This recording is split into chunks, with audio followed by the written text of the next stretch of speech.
Il y avait 3 raisons en fait pour lesquelles j'ai choisi Caries et puis spécifiquement les masques de Caries. La première, c'est que par rapport à Caries et par rapport au 19e et en général à la figure finalement assez récente du musée, cette idée quand on est une œuvre, disons, comme celle de Caries, peut à un moment donné apparaître et disparaître.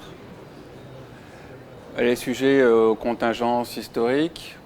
À un moment donné, on a choisi Rodin et on a oublié Caries. On aurait pu faire le contraire. C'est une question.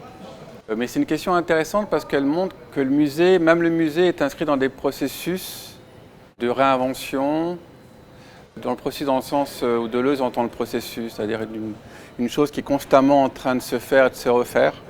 Et la muséographie, elle est, contrairement à ce qu'on peut penser, ça c'était Duchamp qui en parlait déjà beaucoup, elle n'est pas du tout pérenne. Et les choses, on les oublie pour pouvoir les inventer. Je pense beaucoup à ça en fait, de plus en plus. À l'œuvre comme l'œuvre d'art comme spectre. Le masque, c'est un fragment de la représentation, c'est pas une représentation totale. Il regarde du côté d'un autre art qui était les masques du théâtre Renaud. Donc c'est le 19e qui pense aussi à autre chose, à un ailleurs. Et puis le masque, c'est aussi dans mon imaginaire tout ce qui fait référence au carnaval ou au rituel païen. Parce qu'à un moment donné, Caries a eu cette très belle phrase qui parlait de cette expression le portrait en décor, ce qui est une idée sublime. Son mouvement d'oscillation, disons, entre la grande œuvre et le décor ou la décoration, la poterie, le vase, le grès, il invente au fur et à mesure des textures. Il parlait de la couleur comme texture, qui est une idée sublime. Et donc il va enchaîner comme ça des choses qui sont interstitielles entre l'œuvre et la non-œuvre. Et mourir finalement assez jeune en laissant une œuvre incomplète.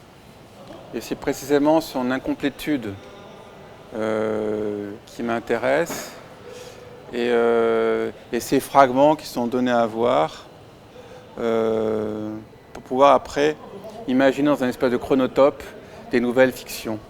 On pourrait imaginer que dans un monde parallèle, une histoire parallèle, ça serait un truc qu'aurait pu écrire Philippe Cadic.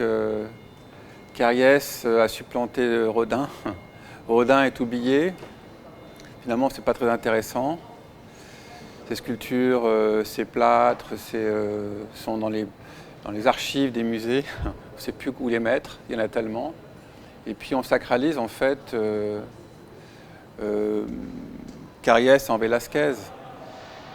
C'est une possibilité en fait, pourquoi pas. Peut-être que cette histoire va se réécrire comme ça d'ailleurs à un moment ou à un autre. Et je pense que c'est ça l'intérêt ou la beauté, disons, du musée. Dans ce sens, en fait, on peut imaginer aussi que notre métaphore, ce serait de dire que les œuvres ici sont comme prises dans des ritournelles. C'est-à-dire qu'elles partent, on envoie une pièce derrière moi, et on voit en fait que c'est pris dans une espèce de danse, quoi. Les choses dansent dans l'histoire. Elles apparaissent, elles disparaissent toutes. Il n'y a rien derrière. Le regard dans le masque, il est bizarre parce qu'il y a un regard vide, en fait. Une absence de regard, contrairement à une peinture. Une sculpture, il y a une attitude, donc on triche avec l'attitude qui produit une espèce de regard. Quand il dit en fait, c'est bon portrait en décor, c'est bien ça, il n'y a pas Dieu dans un décor. Les yeux sont évidés. Et dans ce sens, quand on regarde bien ça, ça ressemble extrêmement beaucoup au portrait de Warhol, pour parler d'un truc plus contemporain.